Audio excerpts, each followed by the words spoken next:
हाय Hi, church. church. आइए हम प्रभु यीशु मसीह की स्तुति करते हैं। सेनाओं का यहोवा। 1 2 3 गो।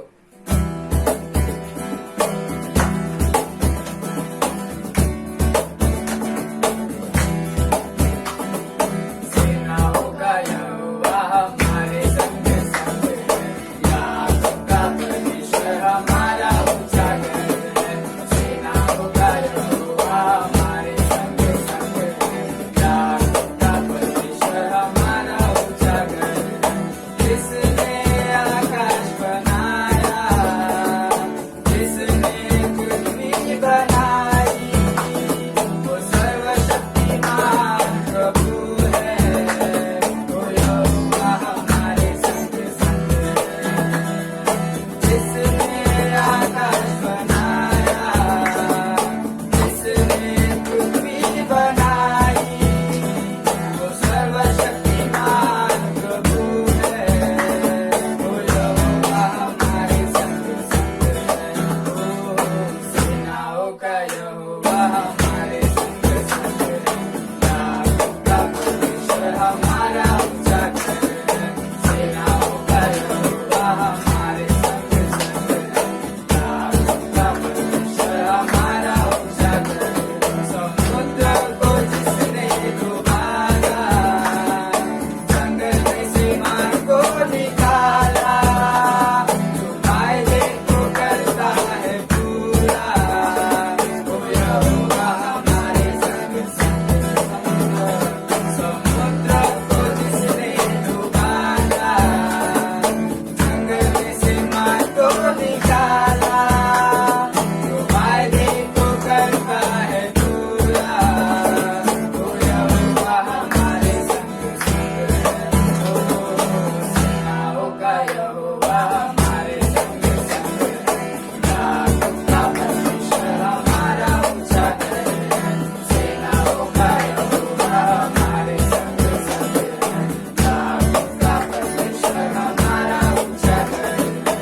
लाजरस को जिसने जिलाया, जक्कई को जिसने बचाया, जिसके लिए सब कुछ संभव, वो यहोवा हमारे संग संग है। लाजरस को जिसने जिलाया, जक्कई को जिसने बचाया, जिसके लिए सब कुछ संभव, वो यहोवा हमारे संग संग है। ओ सेनाओं का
चरणों में सजदा करूं, कोई तो है मेरा खुदा।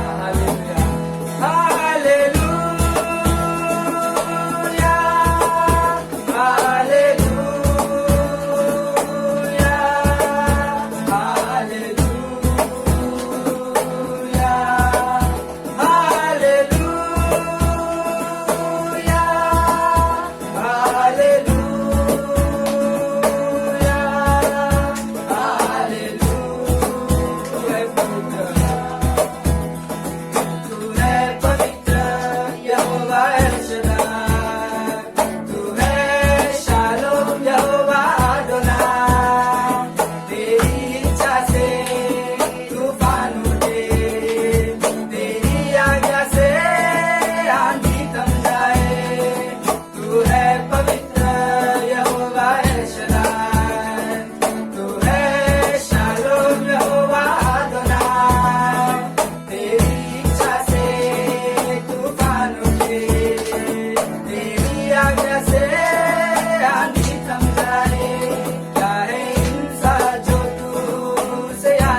पिता राजा हम सबको आशीष में रखना गॉड पिता राजा यीशु मसीह। पिता हम आपके गीत गा रहे गॉड पिता राजा यीशु मसीह। पिता राजा यीशु मसीह पास्टर जो भी हम आपका वचन बताते हैं गॉड पिता राजा, ऐसा करना हमें आशीष में रखना गॉड पिता राजा यीशु मसीह। पिता राजा यीशु मसीह हमारे चर्च को जल्द से जल्द चालू कर दे गॉड पिता राजा। मैं धन्यवाद करती हूँ गॉड पिता। पिता राजा यीशु मसीह हमारे जितने भी चर्च में जो भी है आप उन्हें आशीष में रखना गॉड पिता, आप उन्हें ब्लेस करना गॉड पिता राजा यीशु मसीह।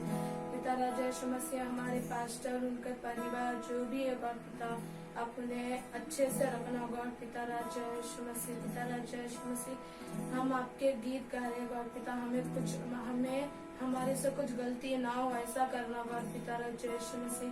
पिता राजा छोटी सी प्रे खुदावन यीशु के नाम से पिता, आमीन।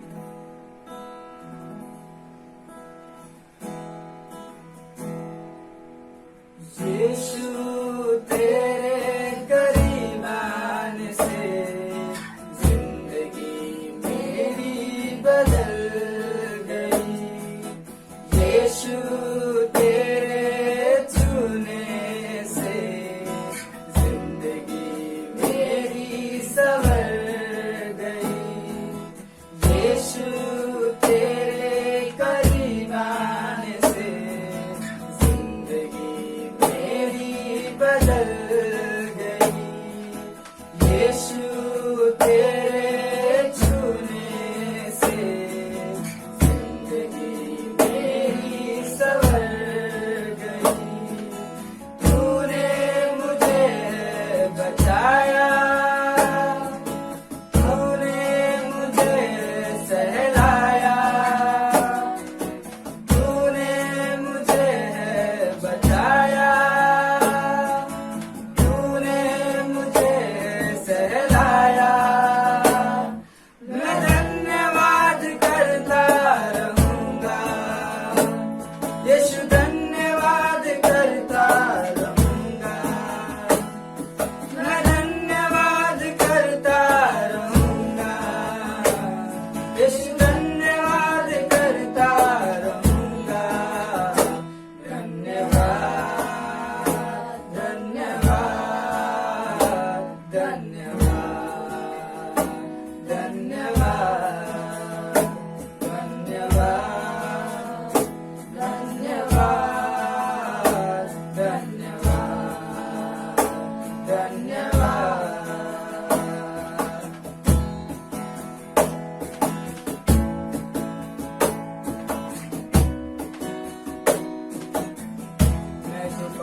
अपनी राह पर चलाया, तूने मुझे छुड़ाया,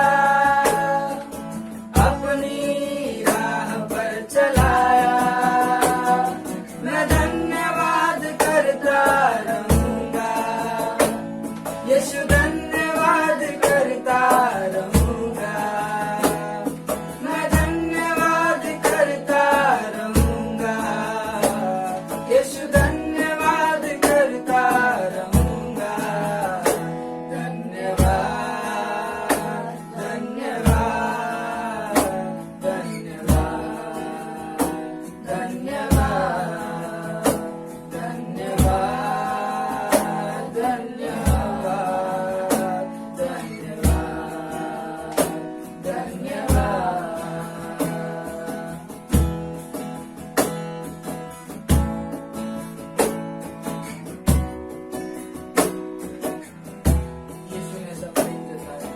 यीशु ने ऐसा प्रेम जताया, मुझको अपना बेटा बनाया। यीशु ने ऐसा प्रेम जताया, मुझको अपना बेटा बनाया, अपना लहू बहाया, जीवन नया दिलाया, अपना लहू बहाया, जीवन नया दिलाया। मैं धन्यवाद करता रहूंगा, यीशु धन्यवाद करता रहूंगा, मैं धन्यवाद करता रहूंगा, यीशु धन्यवाद करता रहूंगा। धन्यवाद धन्यवाद धन्यवाद धन्यवाद धन्यवाद धन्यवाद धन्यवाद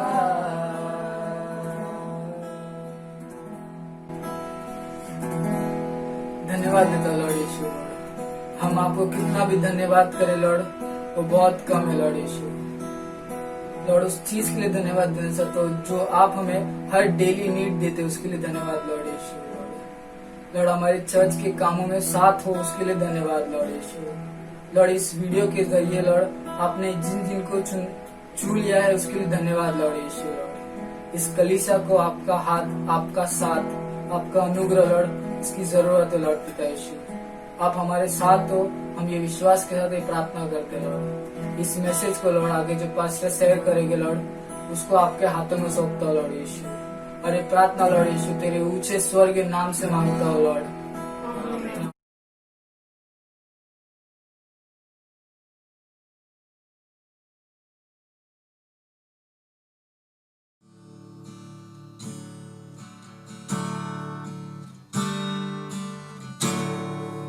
भूले और भटके हुए हम, जाए तो जाए कहाँ, कोई तो ले चल हमें, यीशु मसीह है जहाँ। भूले और भटके हुए हम, जाए तो जाए कहाँ, कोई तो ले चल हमें, यीशु मसीह है जहाँ।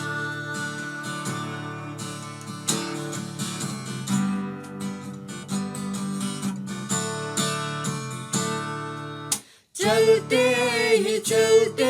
ही जाए,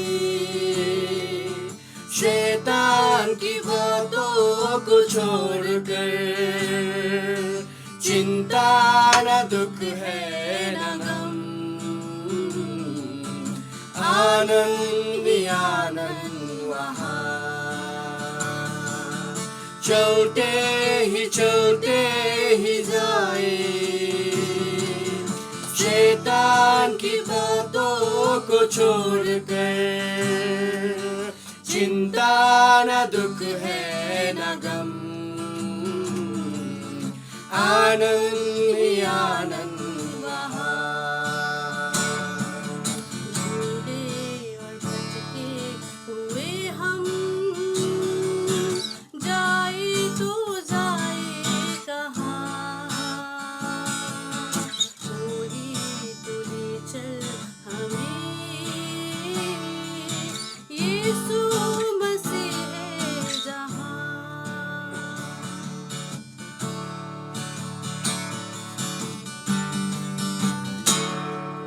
रहे अगर हम वहाँ, शांति का राजा जहाँ। अंधकार न होगा वहाँ, यीशु की ज्योति जहाँ। रहे अगर हम वहाँ, शांति का राजा जहाँ। अंधकार न होगा वहाँ,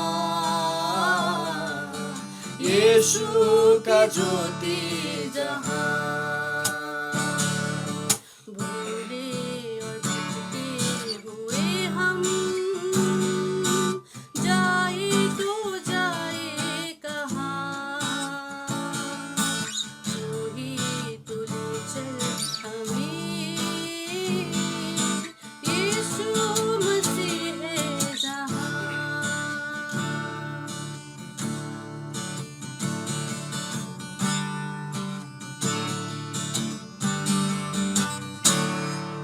दुनिया की चिंता को छोड़ो,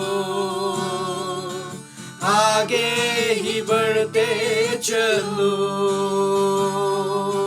पाओगे शांति आराम, जीवन मिलेगा तुम्हें। दुनिया की चिंता को छोड़ो, आगे ही बढ़ते चलो। पाओगे शांति आराम, जीवन मिलेगा तुम्हें। बूढ़े और भटके हुए हम, जाए तो जाए कहाँ। कोई तो ले चल हमें, यीशु मसीह है जहाँ। कोई तो ले चल हमें, यीशु मसीह है जहाँ। कोई तो ले चल हमें, यीशु मसीह है जहाँ।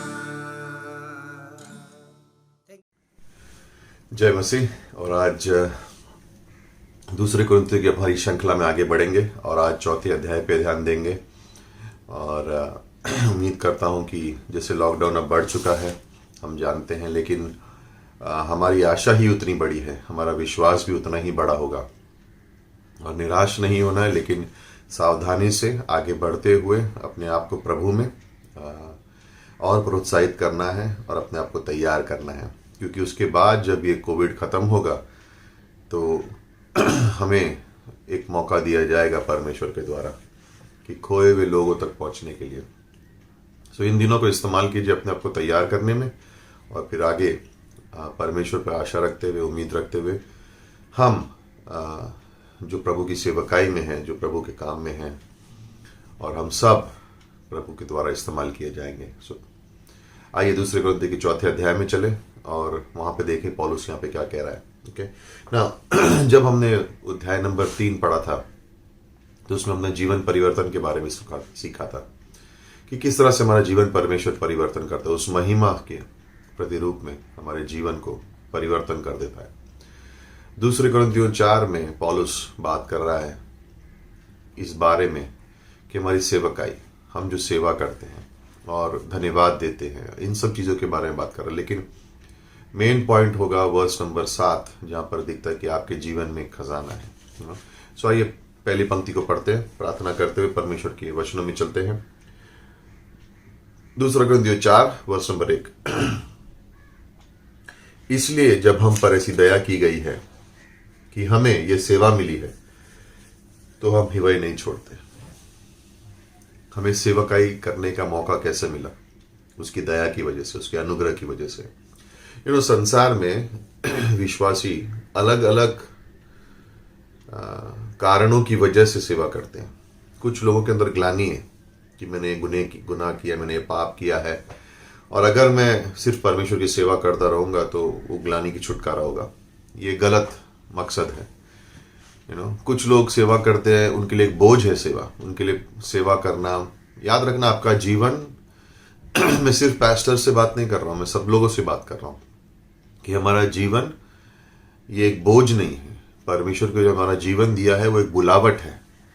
तो जब हम कोई बोझ की तरह करते हैं, जैसे ड्यूटी है, मुझे काम करना है, मेरी सेवा है, मुझे करना है, क्यों?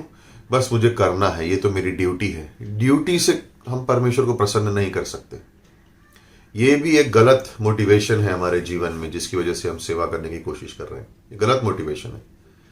तीसरा है, कुछ लोग अपने फायदे के लिए सेवा करते हैं कि मुझे कुछ मिलेगा, मेरा नाम होगा, मैं धन कमा पाऊंगा या मैं कुछ कर पाऊंगा। अगेन गलत मोटिवेशन है। हमारी प्रेरणा क्या है? हमारी प्रेरणा ग्लानि नहीं है, हमारी प्रेरणा ड्यूटी नहीं है, हमारी प्रेरणा हमारा मुनाफा नहीं है। हमारी प्रेरणा क्या है? परमेश्वर की दया से हमें सेवकाई दी गई है। अगर उसकी अनुग्रह और उसकी दया नहीं होती तो हम ये सेवकाई क्या मिलती है हमें? हम क्या सेवा कर सकते हैं परमेश्वर की?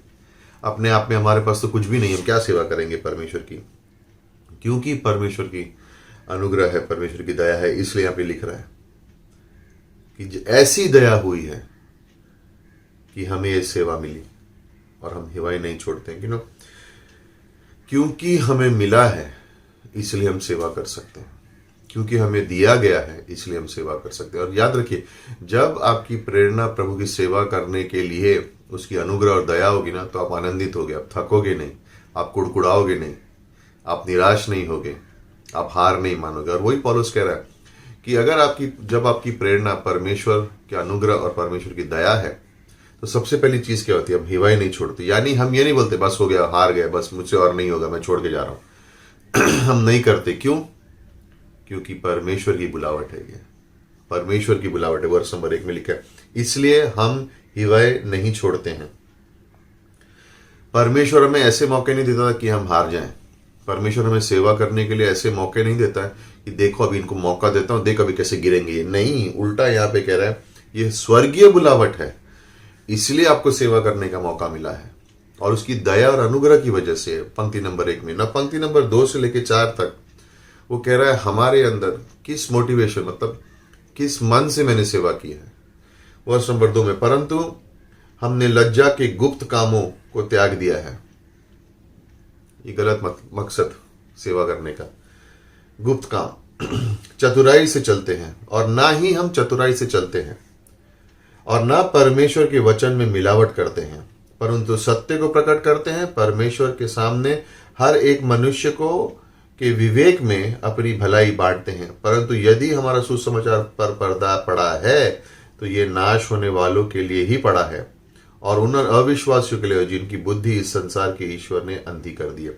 पौलुस यहाँ पे कह रहा है हम हिवाई नहीं छोड़ते, हम छोड़ के चले नहीं जाते। लेकिन दूसरी चीज ये कह रहा है वर्ष नंबर 2 से 4 में कि हमारे अंदर पवित्रता है। हम उन लज्जाओं के कामों से की वजह से नहीं, हम उन शर्मनाक कामों की वजह से नहीं। वर्ष नंबर 2 में हम चतुराई से नहीं चलते हैं, कि मुझे कुछ मुनाफा मिले, मेरा नाम हो, मैं प्रसिद्ध हो जाऊं, सब लोग मुझे जाने। वो हमारा मकसद नहीं है, क्योंकि ये परमेश्वर की बुलावट है, उसके अनुग्रह और उसकी दया से हमें मिली है, इसलिए हम हिवाई नहीं छोड़ते। और इसीलिए ही हम अपने आप को शुद्ध रखते हैं, क्योंकि ये बुलावट स्वर्गीय बुलावट है।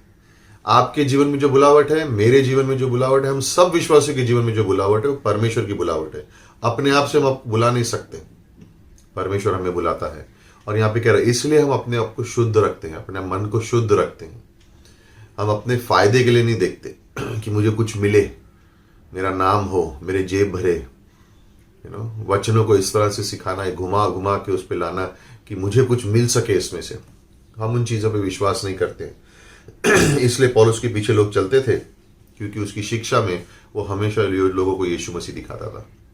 और वर्ष नंबर 5 में लिखा है, क्योंकि हम अपने आप को नहीं परंतु यीशु मसीह का प्रचार करते कि वो प्रभु है, और अपने विषय में ये कहते हैं कि हम यीशु के कारण तुम्हारे सेवक हैं।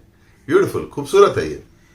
वर्ष नंबर 5 में क्या कह रहे हैं, हम अपने आप को नहीं लेकिन यीशु मसीह का प्रचार करते हैं। फरीसियों का यही तो प्रॉब्लम था, वो अपने आप का प्रचार करते थे। वो चाहते थे कि हर चीज में लोग उनके पास आए, हर प्रॉब्लम के लिए लोग उनके पास आए, ताकि हर एक प्रॉब्लम के बाद उनको कुछ पैसा मिल सके। ये फरीसी हैं। उनकी उम्मीद क्या है कि लोग हमारे पास आए। परमेश्वर के बारे में बाद में बात करेंगे, पहले मैं तुम्हारे प्रॉब्लम को सॉल्व कर सकता हूं। नहीं, हम अपने आप का प्रचार नहीं करते, हम यीशु मसीह का प्रचार करते हैं। हम लोगों को यीशु मसीह की ओर दिखाते हैं। देखिए क्या लिखा है उसमें वर्ष नंबर 6 में, क्योंकि जब हम लोगों को यीशु के ऊपर ध्यान देने के लिए कहते हैं, तो वर्ष नंबर 6, इसीलिए कि परमेश्वर ही है जिसने कहा है कि अंधकार से ज्योति चमकेगी, और वो हमारे हृदय में चमकी कि परमेश्वर की महिमा की पहचान की ज्योति यीशु मसीह के चेहरे से प्रकाशमय हो। हम लोगों को यीशु मसीह की ओर दिखाते हैं। जब यीशु मसीह की ओर पॉइंट आउट करते हैं लोगों को, तो अंधकार में रोशनी जमती है, अंधकार में रोशनी चमकती है। कभी अंधकार के कमरे में बैठे, पूरा अंधेरा है, और छोटी सी एक माचिस की को जला लो तो भी उजाला हो जाता है। थोड़ी देर में देखोगे कि हाँ, लेकिन अगर उसी कमरे में एक बड़ा हैलोजन कुछ ला लो तो अंधेरा बचेगा ही नहीं, जगह ही नहीं, क्योंकि रोशनी फैल गई है। परमेश्वर की रोशनी हमारे दिल में फैल गई है। और इसलिए खोए हुए लोगों को जब परमेश्वर की ओर हम लोगों को प्रदर्शित करते ना, लोगों को पॉइंट करते यीशु की ओर, तो अविश्वासी विश्वासी बन सकता है, उसके जीवन में रोशनी आ सकती है। और क्या होगा? परिवर्तन। जब हम विश्वासी अगर भूल के भटक गए हैं कहीं, उनको यीशु की ओर दिखाना जरूरी है। क्या होगा? उनके जीवन में परिवर्तन आएगा, अंधकार से रोशनी। अविश्वासी नरक से स्वर्ग की ओर आ जाएगा। विश्वासी जो भूल गया है, जो भटक गया है, जब उसको यीशु की ओर ध्यान दे, तो उनका आत्मिक जीवन परिवर्तन हो जाएगा। अब पाप के लिए कोई जगह नहीं बचेगी विश्वासी के लिए, शारीरिक लालसाओं के लिए जगह नहीं बचेगी। शैतान के काम, शैतान उसको पकड़ नहीं सकता है, उसको बंधुआई में नहीं डाल सकता है। कोई गुनाह, कोई पाप किए उसकी वजह से, इन सब चीजों के लिए उनमें कोई महत्व नहीं रहेगा, क्योंकि अब उसके जीवन से रोशनी चमक रही। वर्ष नंबर 7, परंतु हमारे पास ये धन मिट्टी के बर्तनों में रखा है। आप धन मिट्टी के बर्तनों में रखते हो? नहीं। लेकिन पौल कह रहा है हम मिट्टी के बर्तन हैं, सस्ते हैं, है ना, कमजोर हैं, दिखावट में कुछ भी नहीं है, मिट्टी दिखती है, इस्तेमाल किए जाते हैं, फेंक दिए जाते हैं। कोई अगर टूट गया तो कोई बहुत जल्दी टूट जाता है, तो कोई चिपकाने की कोशिश भी नहीं करता है ना। घर में मटका रखते हैं, और अगर घर में मटका गिर गया तो उसको जोड़ने की कोशिश नहीं करते, नया ले आते हैं। सस्ता है, उसका मूल्य कम है, मिट्टी का बर्तन।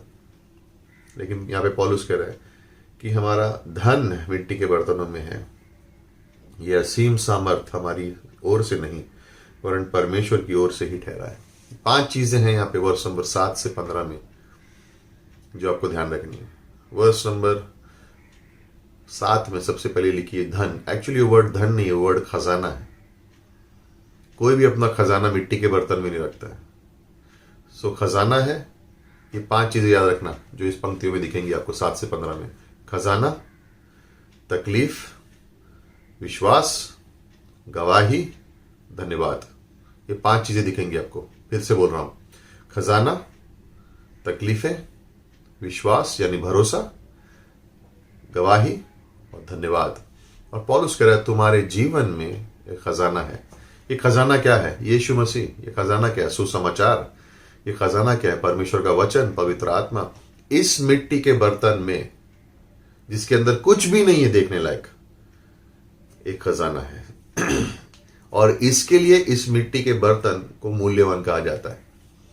हमारा शरीर उस तरह से है, हम उस तरह से हैं, हमारे एक्चुअली कोई वैल्यू नहीं है, लेकिन क्योंकि हमारे अंदर यीशु मसीह है, परमेश्वर कहता है असीम धन इन मिट्टी के बर्तनों में रखा गया है। इसलिए जब भी आप निराश हो या कभी भी ऐसा मत सोचना कि मैं कुछ भी नहीं हूं। परमेश्वर कह रहा है मैंने अपना धन इन मिट्टी के बर्तनों में रखा हुआ है। सोचो कितने धनवान हो तुम, सोचो कितने अमीर हो तुम, कि तुम्हारे जीवन में परमेश्वर ने खजाना रखा हुआ है और तुम ये सोच रहे हो कि तुम कुछ भी नहीं हो। हम इंसान की नजरों से नहीं देखते, हम परमेश्वर की नजरों से अपने आप को देखते हैं कि परमेश्वर हमारे बारे में क्या सोचता है। परमेश्वर क्या कह रहा है? ये लोग, इनके अंदर एक खजाना है। एक कहानी है कि एक छोटे से गांव के स्कूल के बच्चे फुटबॉल टीम में बहुत अच्छा खेले और वहां पर कंपटीशन जीतकर उनको बंबई आना पड़ गया। और बंबई आके उनको अगले लेवल पे जाना था और यहाँ पे उनका नाम हो सकता था, अच्छी टीमों में गिनती हो सकती थी। तो बड़ा शहर कभी देखा नहीं था, तो बस में चढ़े और शहर की ओर हो लिए। जब मुंबई के पास आए तो देखा कि अरे इतनी बड़ी बड़ी बिल्डिंग है, इतने सारे लोग, इतनी गाड़ियां, कभी जिंदगी में नहीं देखा है। एकदम आश्चर्यचकित हो गए, बोला अरे ऐसा तो हमने कहीं देखा नहीं है। फिर वो स्टेडियम में पहुंचे जहाँ पे उनको मैच खेलना। अब उन्होंने जिंदगी में कभी स्टेडियम नहीं देखा है। जब उनकी बस वहां पर आई तो उन्होंने बोला अरे बस की पार्किंग की जगह भी है, इतना बड़ा स्टेडियम में घुसे तो लोग सब जगह पे चिल्ला रहे हैं, गा रहे हैं, बैंड बज रहा है और उनके संग कोई नहीं है, सिर्फ वो लोग और उनका कोच। आगे जाके देखा तो विरोधी टीम खड़ी है, उनके कपड़े सही हैं, जूते तैयार वैयार सब कुछ हुए हुए। निराश हो गए, डर गए। तो उनके कोच ने उनसे आके कहा ये सारी बातें जो तुम देख रहे हो ये बाहर से अच्छी लग रही हैं, लेकिन प्रॉब्लम क्या है? जीत किसकी होती है पता है? बाहर जो अच्छे दिखते हैं उनकी नहीं, जो अंदर से मजबूत होते हैं उनकी जीत होती है। तो ये लोग सब अच्छे दिख रहे हैं, लेकिन मैं जानता हूं कि तुम्हारे अंदर क्या है। अब जो तुम्हारे अंदर है वो जाके फुटबॉल फील्ड पे दिखाओ और जीतो। और ये कहानी से मुझे अच्छा लगा सुन के, क्योंकि हमारा विश्वासी जीवन भी उस तरह से है। बाहर से हम कैसे हैं उससे कोई फर्क नहीं पड़ता, लेकिन अंदर से कैसे। भले ही दिखने में हम खूबसूरत ना हो, लेकिन क्योंकि हमारे अंदर खजाना है, हम किसी भी चीज का सामना कर सकते हैं, क्योंकि हमारे अंदर खजाना है। और पौलुस 7वीं पंक्ति में वही कह रहा है, क्योंकि हमारे पास खजाना है इसलिए हम कोई प्रॉब्लम नहीं है। मिट्टी का बर्तन कमजोर है, मिट्टी का बर्तन सस्ता है, मिट्टी के बर्तन में देखने लायक कुछ भी नहीं है, लेकिन जब उसके अंदर खजाना रख दिया जाए ना, तो उस बर्तन की मूल्यवान कीमत भी बढ़ जाती है। याद है जब यीशु मसीह यरूशलेम आ रहे थे तो गधे के एक बच्चे पर सवार होकर आ रहे थे, तो किसी ने एक हंसने वाला उदाहरण दिया है कि जब यीशु मसीह उस गधे पे बैठे थे तो लोग कपड़े बिछा रहे थे, पेड़ की टहनियां बिछा रहे थे और गाना गा रहे थे। जब यीशु मसीह से वो गधे के बच्चे से उतर के जब गधा वापस गया तो कोई पूछ रहा भी नहीं था उसको। ये हमारा जीवन है एक्चुअली। जब यीशु मसीह हमारे जीवन में है तो वैल्यू है, जब यीशु मसीह नहीं है तो वैल्यू नहीं है। और ये एक रियलिटी है। और पॉल कह रहा है तुम्हारे जीवन में खजाना है। सोचिए, परमेश्वर की पवित्र आत्मा तुम्हारे अंदर है, वचन तुम्हारे हाथों में है, खजाना है वचन, वो खजाना है। उस खजाने को जानो, सीखो, पवित्र आत्मा की दिखाए गए रास्ते पर चलो। वर्ष नंबर 8, नाउ क्योंकि हमारे पास खजाना है तो चोरी करने भी कोई आएगा, तकलीफें आएंगी हमारे जीवन में। जब चोर चोरी करने जाते तो ये नहीं देखते कि इसे घर में कुछ नहीं है, इसे घर में कुछ नहीं है, चलो जाके चोरी करते। कोई नहीं सोचता ऐसे। जितना ज्यादा धन उतना ज्यादा चोर का मन वहां जाने का होगा। और अमीर जब लोग होते हैं तो अपने धन को ऐसे खुलेआम में नहीं रखते, उनके बॉडीगार्ड होंगे, बैंक में डाला होगा, इधर उधर सब रखते हैं। तो कहने का मकसद क्या है कि जहां पर अमीर जहां पर धन है वहां पर चोर तो आएगा ही। सेम चीज सोचने की बात है, क्योंकि हमारे अंदर वो धन अमीरता है तो शैतान तकलीफें लाएगा। नाउ डरना नहीं है, लेकिन हमको जानना है कि परमेश्वर हमारे साथ है ना। ये पॉइंट पे मैं दो चीज कहना चाहूंगा। फर्स्ट, परमेश्वर हमारे जीवन में लालसा नहीं लाता है। परमेश्वर हमारे जीवन में परीक्षा आने देता है, अनुमति देता है, ताकि हम आत्मिक रूप से बढ़ सकें। और सेकंड, शैतान जीवन में लालसाएं लाता है ताकि हमारे आत्मिक जीवन को वो नाश कर सके। राइट? सो कभी भी परमेश्वर को इल्जाम मत लगाना कि परमेश्वर हमारे जीवन में बुराई हो गई क्योंकि परमेश्वर की वजह से। नहीं, परमेश्वर हमारी ओर बुराई नहीं करता है, परमेश्वर हमारी ओर अच्छाई करता है और परीक्षाएं भेजता है ना। वर्ष नंबर 8 में पौलुस कह रहे हैं यहाँ पर, हम चारों ओर से कलेश तो भोगते हैं पर संकट में नहीं पड़ते। चारों ओर से कलेश ना, चारों ओर से कलेश का मतलब यहाँ पे दबाव है ना। मिट्टी के बर्तन को कहीं से भी जोर से दबाओगे, रख दो नीचे मिट्टी के बर्तन, उस पर पैर लगा जोर लगाओ, टूट जाएगा वो। पौलुस कह रहा है यहाँ पे कि हम चारों ओर से हमें तकलीफ आ रही है। ये शारीरिक तकलीफ नहीं, ये मानसिक तकलीफ है, बिकॉज प्रॉब्लम चल रहे हैं। और ये कह रहा है कि हमें चारों ओर से, वर्ष नंबर 8 में, कलेश तो भोगते हैं पर संकट में नहीं पड़ते। संकट में नहीं पड़ने का मतलब मालूम है क्या? वो कलेश जो है वो हम पर हावी नहीं होगा। चारों ओर से है मानसिक दबाव, लेकिन वो मानसिक दबाव हम पर जीत नहीं पा सकता। क्यों? क्योंकि खजाना हमारे अंदर है। जब दबाव आए तो अपने, नहीं भी आए अपने आप को वचनों में बनाए रखो। तो संकट, जो कलेश जो है, वो आप पर जीत नहीं पा सकता, वो आप पे जीत नहीं पा पाएगा अगर आप उस तरह से जियोगे तो इस चीज को हमें रखना है। पौलुस यहाँ पे 4 चीजें कहेगा वर्ष नंबर 8 और 9 में, कि हम चारों ओर से कलेश भोगते पर संकट में नहीं पड़ते, निरुपाय तो हैं पर निराश नहीं होते। निरुपाय का मतलब ये है कि क्योंकि ये संकट आए तो मैं निराश हो गया हूं और हमेशा निराशा में रहता हूं। पौलुस ये कहने की कोशिश कर रहे हैं, लेकिन वर्ष नंबर 8 की एंड पॉइंट, निरुपाय हैं लेकिन निराश, मतलब आशा नहीं छोड़ते। निरुपाय हैं, पता नहीं क्या करना है, क्या हो रहा है, क्या करूं, कुछ समझ नहीं आ रहा है, लेकिन आशा नहीं छोड़ेंगे। वर्ष नंबर 9, सताए तो जाते हैं पर त्यागे नहीं जाते।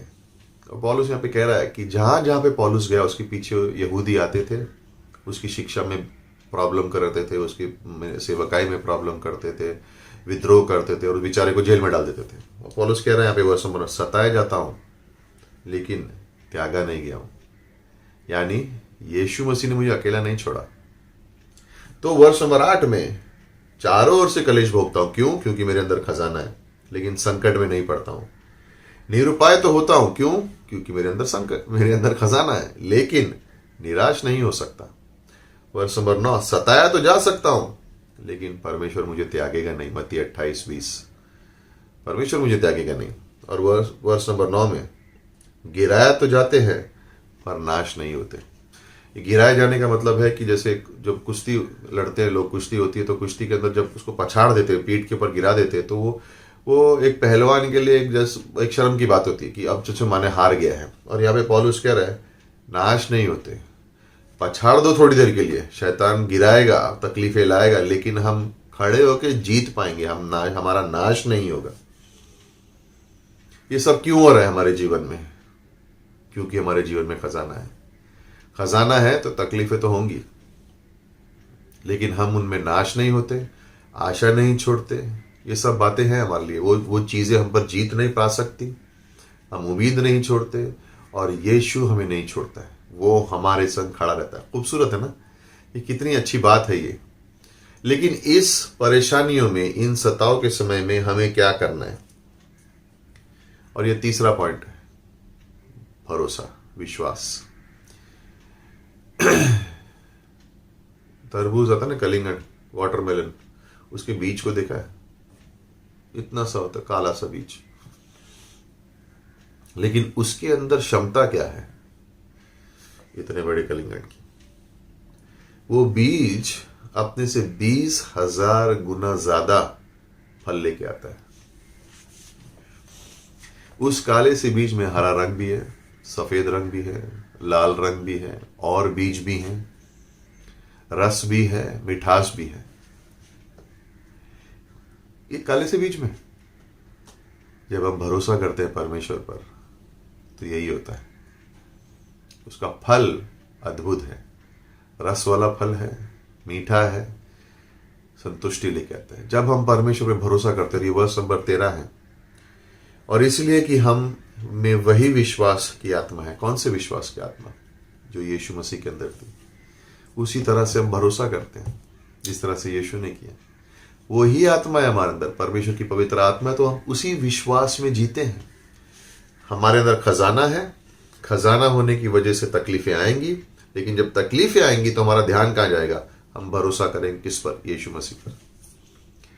और जब हम भरोसा करेंगे तो वर्ष नंबर 13 में लिखा है, इसलिए कि मैंने विश्वास किया इसलिए मैंने बोला। सो हम विश्वास करते हैं और इसलिए हम बोलते हैं, यानी गवाही। जब तकलीफें आती हैं तो हम परमेश्वर के वचन की गवाही देते हैं कि परमेश्वर जो आपने कहा है वो पूरा होगा।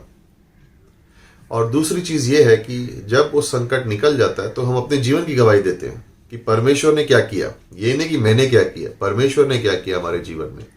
तो ये चौथी चीज है। धन है हमारे पास, खजाना है, खजाने की वजह से तकलीफ है, तकलीफ की वजह में समय में हम भरोसा करते हैं, और परमेश्वर उसकी वचन के अनुसार जब उसको तकलीफ को हटा देता है तो हम गवाही देते हैं कि परमेश्वर ने हमारे जीवन में क्या किया, या परमेश्वर की गवाही देते हैं। गवाही हमेशा परमेश्वर की होती है, हमारी नहीं। हमारे जीवन में हमारे पास क्या है जो हम गवाही दें?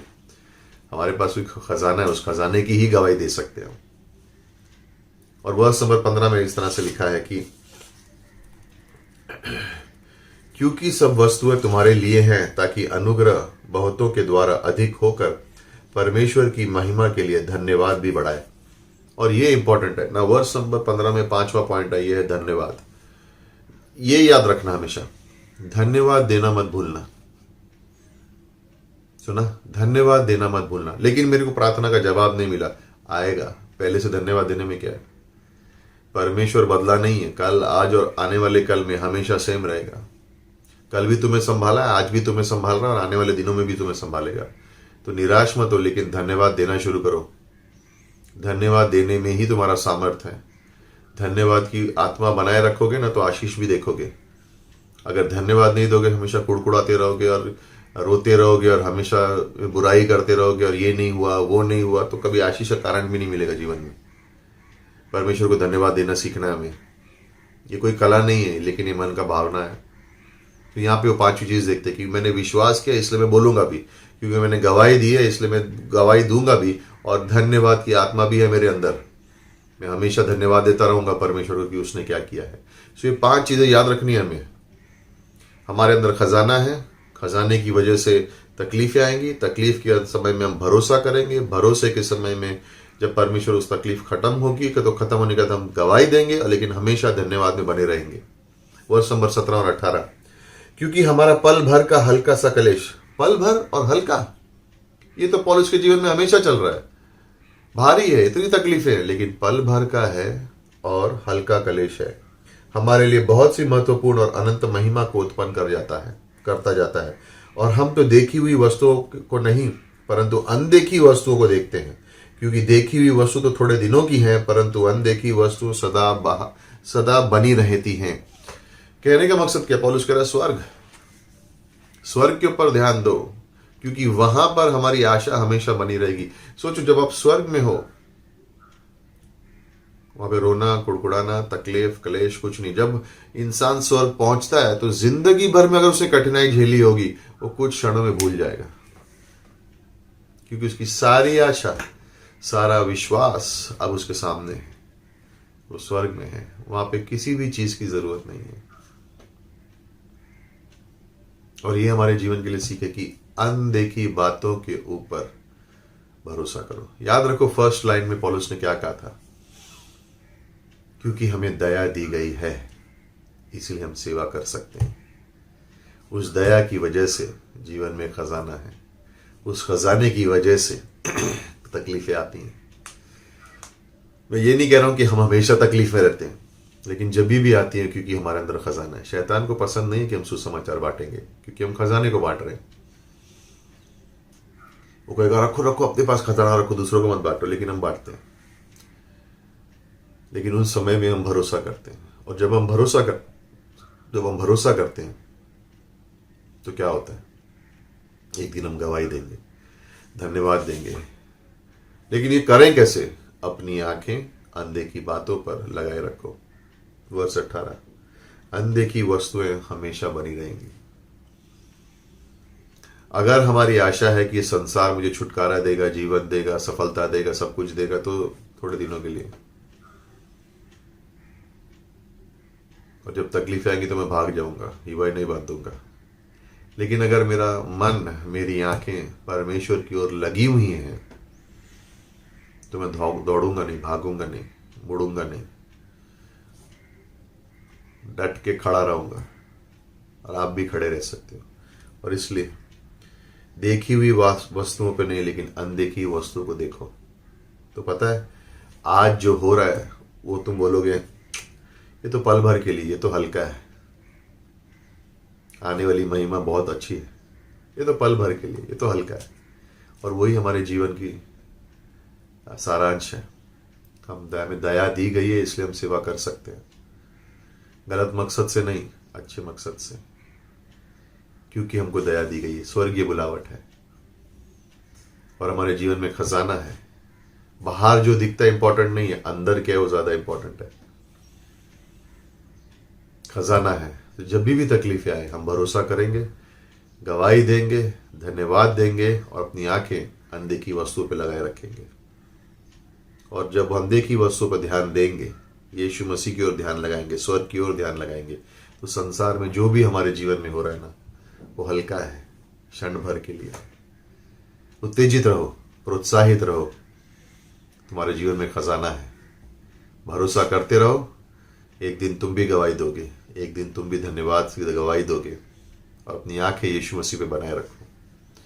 उम्मीद करता हूं इससे आप प्रोत्साहित होंगे और आगे वाले दिनों में दूसरे कुरिन्थियों 5 के ऊपर जाएंगे। तो परमेश्वर से धन्यवाद, आपके लिए संगी समय बिता सके और अपने आप को प्रोत्साहित बनाए रखिए। ओके, यीशु मसीह के नाम से मांगते हैं, आमीन। बोलेंगे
मैं धन्यवाद देना चाहता हूँ। इस हफ्ते भर हमें आपने संभाला, उसके लिए धन्यवाद। आगे के हफ्ते भर के समय को लॉर्ड, उस जीवन को आपके हाथों में सौंपता हूँ लॉर्ड यीशु। यीशु जो इस बीमारी जो चालू है इस पूरे संसार में लॉर्ड यीशु, आप इसे ठीक करना मैं ऐसी प्रार्थना करता हूँ लॉर्ड। आप ही केवल हो जो इस बीमारी को दूर कर सकते हो लॉर्ड यीशु। तो लॉर्ड इस प्रार्थना को तेरे हाथों में सौंपते हो लॉर्ड, ये प्रार्थना यीशु तेरे नाम से मांगता हूँ,